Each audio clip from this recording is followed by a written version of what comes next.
Oke, selamat sore semuanya. Ketemu lagi dengan saya, ya Mr. FP.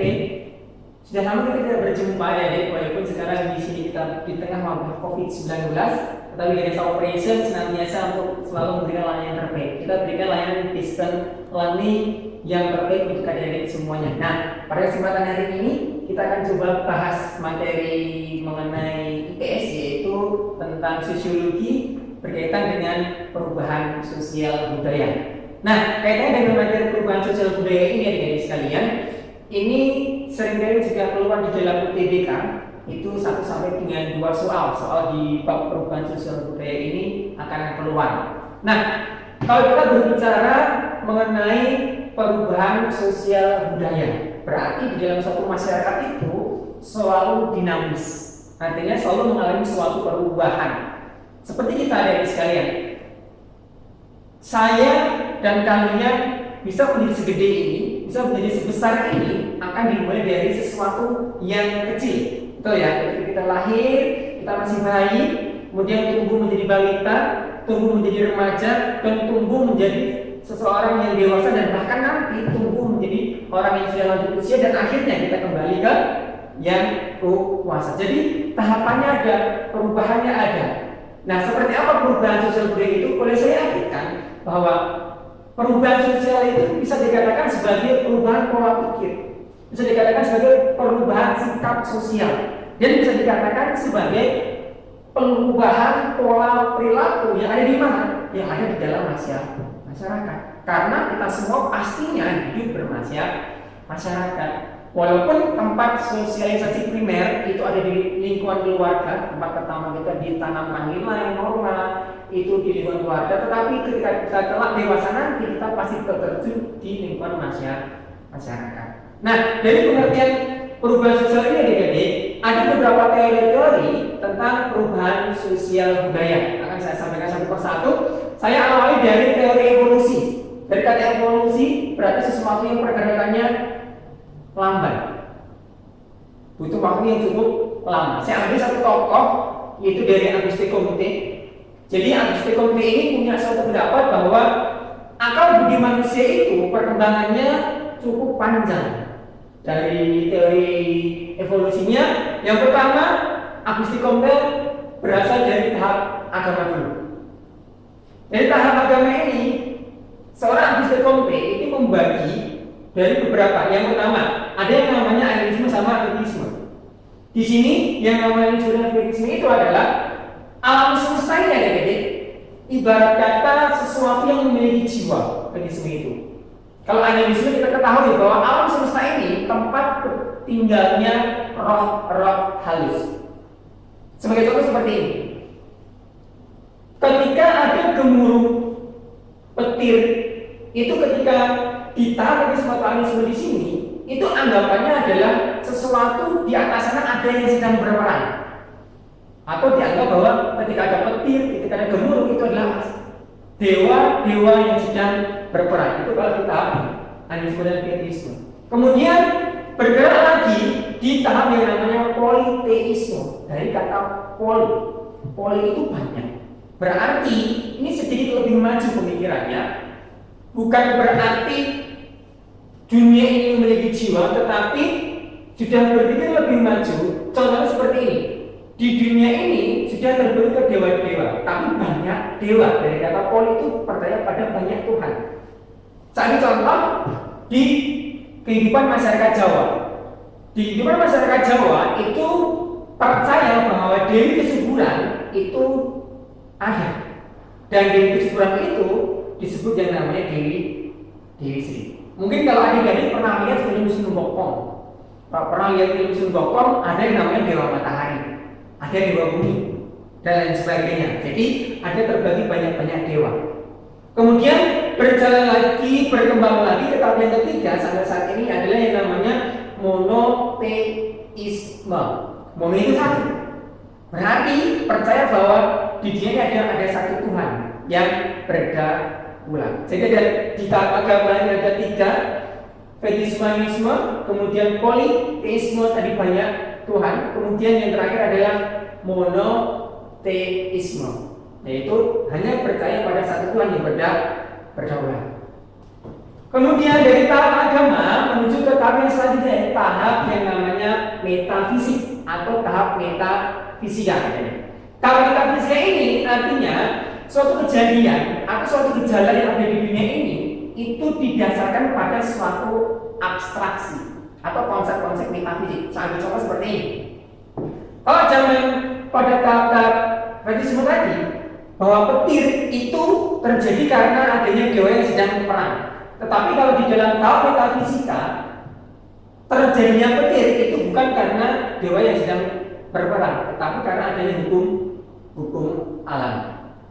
Kemudian selain tahap metafisika yang selanjutnya adalah tahap positivisme. Nah, tahap positivisme ini bisa dikatakan tahap yang bisa dibuktikan secara empiris. Jadi gejala alam itu didasarkan pada suatu akal budi dan bisa dibuktikan dengan empiris sesuai dengan ilmu pengetahuan yang ada. Jadi tahap tadi ada tahap agama, kemudian tahap metafisika dan tahap positivisme. Nah, kita beranjak ke teori yang kedua. Tadi teori evolusi, sekarang teori konflik. Saya ambil dari seorang pakar yang namanya Ralph Dahrendorf. Nah, si Dahrendorf di sini punya beberapa pemikiran, ada 3. Yang pertama, bahwa setiap masyarakat itu pasti mengalami suatu perubahan. Makanya manusia itu punya suatu jiwa yang namanya tidak memiliki sesuatu rasa yang puas. Manusia tidak pernah merasa puas, akan selalu ingin dan ingin terus. Ketika ingin terus punya keinginan, pasti dia akan melakukan suatu perubahan. Kemudian yang kedua, dari juga punya berpikiran bahwa tiap masyarakat itu pasti akan memperlihatkan yang namanya konflik. Contoh seperti ini, bahwa tidak semua orang itu punya satu pemahaman. Contoh konkret aja, misalkan saya ambil contoh dalam satu lingkungan keluarga, seorang suami sama seorang istri. 2 orang yang dalam satu ikatan rumah tangga itu pun bisa mempunyai pemahaman yang berbeda-beda. Ketika pemahaman antara satu orang dan orang satu itu berbeda, sangat mungkin sekali untuk terjadi yang namanya konflik. Kemudian pandangan yang ketiga adalah bahwa di setiap masyarakat itu, tiap unsur masyarakat itu pasti menyumbang yang namanya unsur-unsur disintegrasi. Apalagi masyarakat Indonesia adalah masyarakat yang majemuk, masyarakat yang multikultural. Makanya bisa dikatakan bahwa hampir semua masyarakat itu sangat menyumbang untuk bisa terjadinya unsur-unsur ke arah disintegrasi. Itu teori konflik. Jadi intinya masyarakat itu pasti akan sangat mudah sekali untuk terjadi konflik karena banyak sekali latar belakang yang latar belakangnya. Kemudian teori yang ketiga dari Ibnu Khaldun, saya ambil dari Bapak Ibnu Khaldun, yaitu teori siklus. Yang namanya siklus berarti sesuatu yang berputar, mengenai perputaran. Sambil contoh seperti ini, sambil batas seperti ini. Jadi misalkan nih, saya ambil contoh generasi 1, generasi 2, generasi 3 dan seterusnya. Namanya siklus adalah suatu perputaran. Misalkan air itu bisa kembali lagi ke bumi, bisa jadi hujan, itu adanya yang namanya siklus air. Mulai dari penguapan, kemudian ada pembekuan di atas, kondensasi, kemudian sampai turun lagi air hujan, kemudian mengalir lagi ke sungai sampai ke laut, kemudian berputar seperti itu terus. Sama teori siklus juga seperti itu, jadi mengalami suatu perputaran. Sambil contoh dari Ibnu Khaldun, di generasi pertama, generasi kedua, generasi ketiga. Di generasi pertama itu biasanya orang-orang yang memiliki suatu tekad yang sangat kuat untuk membangun sesuatu. Sambil contoh negara. Kemudian setelah negara terbentuk dengan baik, muncul generasi yang kedua. Nah, generasi yang kedua ini orang-orang yang biasanya sudah menikmati yang namanya kestabilan. Karena kondisi yang sudah sangat stabil, kondisi yang sudah sangat seimbang, makanya muncul generasi yang ketiga.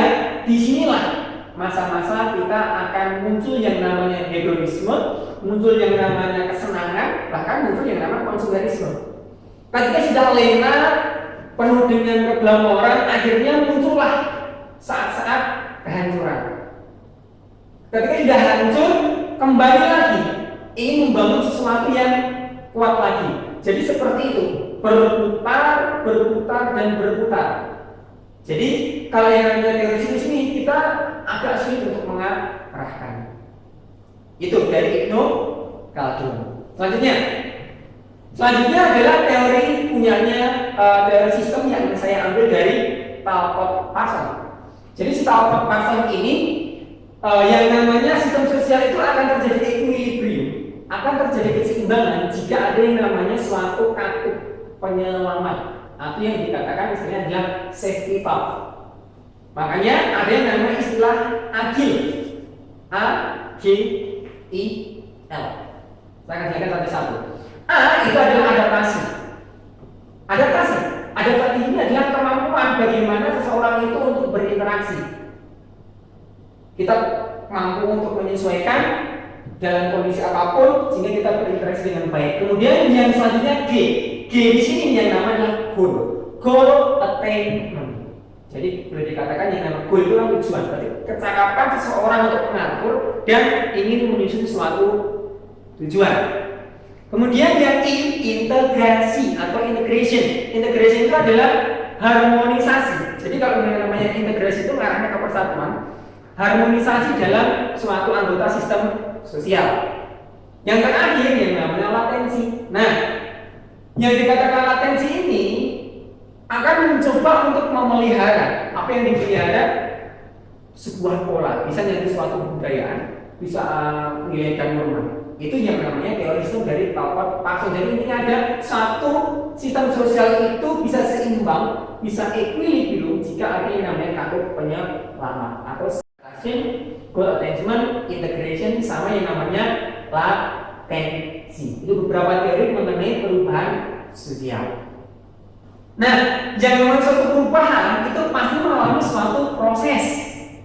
Sama, ketika kita mau makan suatu mie rebus, mie instan itu ada prosesnya, mulai dari kita buka ya, kemudian kita rebus dan sebagainya sampai jadi hidangan mie. Nah, prosesnya seperti apa ketika perubahan sosial ini? Saya ambil dari pendapatnya Kuhn Coroninger, ada beberapa istilah yang namanya discovery.